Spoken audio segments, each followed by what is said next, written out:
শিল্পীৰ আৱেগ অনুভূতিক সন্মান কৰিব নাজানিলে শিল্পীৰ পৰা শিল্পৰস আশা কৰিব নোৱাৰি। ফুলৰ দৰে কোমল তেওঁলোকৰ মনক আঘাত কৰিলে তাৰ পৰিণাম ভয়ংকৰ হৈ পৰে। গতিকে অতি সাৱধানে চলি এনে ব্যৱহাৰ কৰিব লাগিব যাতে তাৰ ফলত সাপো মৰে অথচ লাঠিও নাভাগে। কিন্তু অনুষ্ঠান উন্নত হ'বই লাগিব। আৰু এটা ডাঙৰ সমস্যা হৈছে কাষ্টিং, অৰ্থাৎ অভিনেতা অভিনেত্ৰীৰ যোগ্যতা আৰু মৰ্যাদা অনুসৰি ভাও দিয়া।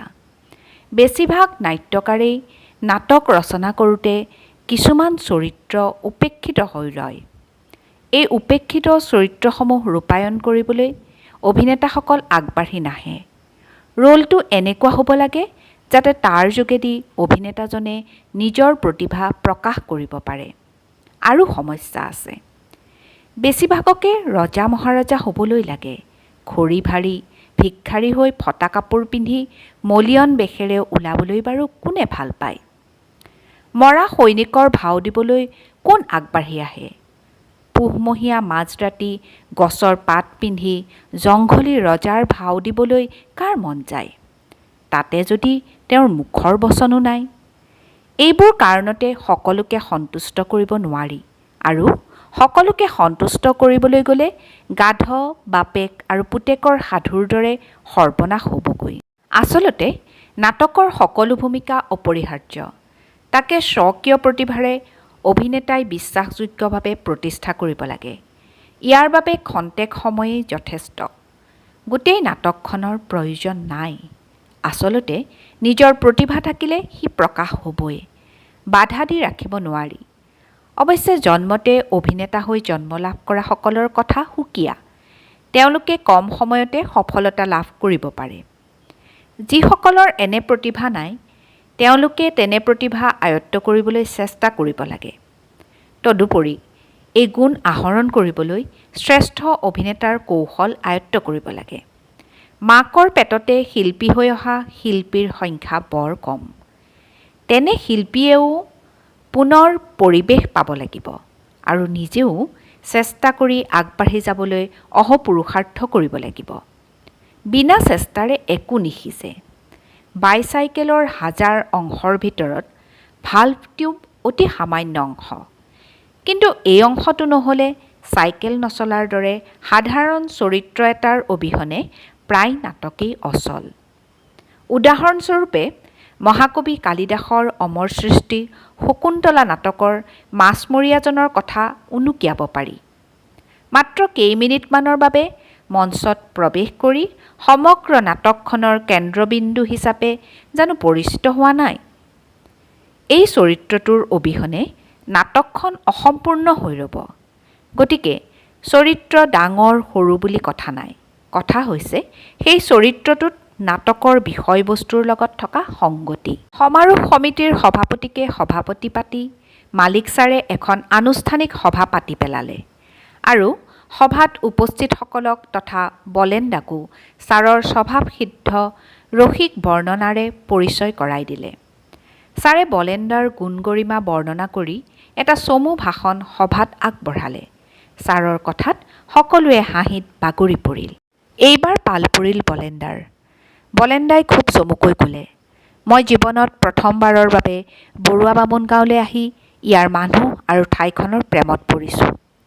প্ৰকৃততে চেনিকলৰ চেনিৰ দৰেই মানুহবোৰ মিঠা আৰু ইয়াৰ ২-৪জনৰ লগত কথা পাতি অঞ্চলটোত অভিনয়ে যে গা কৰি উঠিছে তাৰ প্ৰমাণ পাইছোঁ। যিখন ঠাইত সৰুকণ শৰ্মা, দুৰ্গা দত্ত, বীৰেশ্বৰ বৰুৱা, আব্দুল মালিকৰ দৰে অভিনেতাই শিল্প সাধনা কৰিছে, সেই ঠাইৰ যুৱক-যুৱতীসকল নিশ্চয় গুণী শিল্পী হ'ব। কিয়নো শিল্প সাধনাইহে এটা জাতিক জীয়াই ৰাখিব পাৰিব। মই বহুত ঠাইত বহুত শিল্পীৰ সান্নিধ্যলৈ গৈছোঁ। তেওঁলোকৰ চিনাকি এটাই, তেওঁলোক জীৱন শিল্পী, যাৰ জীৱনক দুখ দৈন্য অভাৱ অভিযোগে টলাব নোৱাৰে। এই কথা জ্যোতিপ্ৰসাদ ব্ৰজশৰ্মাই দেখুৱাই গৈছে। শিল্পীয়ে তেওঁলোকৰ শিল্প নৈপুণ্যৰে ধৰণীখন ধৰি ৰাখিছে। আমাৰ অসমখনো শিল্পীসকলেই সমন্বিত কৰি ৰাখিছে। এই কথা অস্বীকাৰ কৰাৰ উপায় নাই। অষ্ট্ৰিক, তিব্বতবৰ্মী, মংগোলীয় আৰ্য অনাৰ্য বিভিন্ন জাতিৰ মানুহে অসমত নিগাজিকৈ থিতাপি লৈ তেওঁলোকৰ বাৰে বৰণীয়া কৃষ্টি সংস্কৃতিৰ সন্মিলনত এক অসমীয়া সংস্কৃতিৰ জন্ম দিছে। তদুপৰি ৰামায়ণ মহাভাৰতৰ মহান কাহিনীসমূহ নিৰক্ষৰৰ মাজত কলাৰ জৰিয়তে প্ৰচাৰ কৰিছে। ভাৰত তথা অসমৰ সংস্কৃতিৰ অক্ষয় বন্তিগছ জ্বলাই পোহৰাই ৰাখিছে। জ্যোতিপ্ৰসাদে শৃংখলিত ভাৰত মাতাক মুক্ত কৰিবলৈ গৈ গাইছে, লুইতৰ পাৰৰে আমি ডেকা ল'ৰা, মৰিবলৈ ভয় নাই। লুইতৰ পাৰৰ আমি সকলো অসমীয়া, যিসকলে নিজৰ দেশ, নিজৰ সংস্কাৰ সংস্কৃতি এৰি অসমৰ কল্যাণ চিন্তা কৰি লুইতৰ পাৰৰ কলা সংস্কৃতিক সাৱটি ল'লে তেওঁলোকেই অসমীয়া। প্ৰবসুৱা ভাৰতীয়সকলৰ দৰেই প্ৰবসুৱা লোকসকলো উপাৰ্জনৰ বাবেহে অসমত আছে, তেওঁলোক কিন্তু অসমীয়া হৈ যোৱা নাই। মোৰ চকুৰ আগত বহি থকা এই যুৱক যুৱতীসকলেই মোৰ দেশৰ ভৱিষ্যত। এওঁলোকেই সংস্কৃতিৰ মন্ত্ৰেৰে দীক্ষিত হৈ দেশ ৰক্ষা কৰিব লাগিব, কলা সংস্কৃতি ৰক্ষা কৰিব লাগিব। আৰু এটা কথাই মোক বৰ আনন্দ দিছে, সেইটো হৈছে আপোনালোকৰ সময় অনুৱৰ্তিতা। মোক সন্ধিয়া ইয়ালৈ মাতিছিল আৰু ঘড়ীত 6 বজাৰ লগে লগেই এই প্ৰেক্ষাগৃহত ভৰি দি মোৰ হিয়া উঠলি উঠিছে, কাৰণ সকলোৱেই সময়মতে আহিছে। বহু ঠাইত এনে সময় অনুৱৰ্তিতা দেখিবলৈ পোৱা নাযায়। শিকাৰ প্ৰতি আগ্ৰহ থাকিলে, অধ্যৱসায় থাকিলে সফলতা আহিবই। কাৰোবাৰ জীৱনত এই সফলতা টকাটোৰ 4 অনাহে আহে। কাৰ ভাগ্যত কিমান সফলতা আহে সেইটোতকৈ ডাঙৰ কথা হৈছে কোনে কিমান চেষ্টা কৰিলে। সৰুতেই পাঠ্যপুথিত পঢ়া, যত্ন কৰিলেহে ৰত্ন পায় বোলা কথাটো পাহৰি যাব নালাগে। এইটোৱেই জীৱনৰ মূল কথা। সফলতাৰ কোনো চমু বাট নাই। ইয়াক খাপে খাপে উঠি আগবাঢ়ি যাব লাগিব। ইয়াত আপোনালোকক পাই মই খাবলৈ আহি মৌ খাবলৈ পোৱা হেন পাইছোঁ। এনে ধাৰণাকে লৈ মই বহিলোঁ। ধন্যবাদ। ইয়াৰ পিছত সকলোৱেই আত্মপৰিচয় দিলে। এই পৰ্বতে কাৰ অভিনয়ৰ অভিজ্ঞতা আছে সেই অভিজ্ঞতাৰ বিৱৰণো দিলে, যাতে বলেণ্ডাই অভিজ্ঞসকলৰ ওপৰত এটা ধাৰণা ল'ব পাৰে। বেছিভাগেই ক'লে নাটক চাই ভাল পাওঁ, কিন্তু নাটকত অংশ লোৱা নাই। সদৌ শেষত পাল পৰিল সভাপতিৰ। সভাপতিৰ কথাই হাঁহিৰ খলকনি তুলিলে। সভাপতিয়ে ক'লে 1950-51 চনৰ কথা। সেইবাৰ বৰুৱা বামুণ গাঁৱত কেণ্ডিডেট থিয়েটাৰৰ বাবে গণেশ গগৈৰ কাশ্মীৰী কুঁৱৰী নামৰ নাটকখনৰ কাষ্টিং হৈ গ'ল আৰু আখৰা চলিল সভাপতিৰ মুকলিমূৰীয়া সত্ৰৰ দ্বাৰ ঘৰত। তেতিয়াৰ দিনত মেট্ৰিক পৰীক্ষা দিয়া পৰীক্ষাৰ্থীসকলে পৰীক্ষাৰ পিছত এখন নাটক কৰে, তাকে কেণ্ডিডেট থিয়েটাৰ বোলে। সভাপতি পৰীক্ষাৰ্থী নহয়, কিন্তু স্ত্ৰী চৰিত্ৰ কমলা আৰু বিমলা ৰূপায়ণত বিমলাৰ ভাও লৈছিল। থিয়েটাৰলৈ দুদিনমান থাকোঁতে সাবেক পৰীক্ষাৰ্থী কেশৱ আগমাচাৰ্য ডিগবৈৰ পৰা আহি পালত তেওঁক বিমলাৰ ভাওটো দিলে। আখৰা কৰাজন ক'ৰবাতে থাকিল।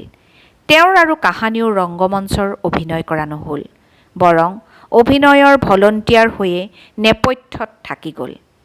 তেতিয়া নাট্য মন্দিৰৰ স্থায়ী ৰংগমঞ্চ এটা আছিল আৰু প্ৰেক্ষাগৃহৰ বাবে ৰভা দি তাৰ ওপৰত ত্ৰিপাল বা টিনপাত তুলি অস্থায়ী প্ৰেক্ষাগৃহৰ ব্যৱস্থা কৰিছিল।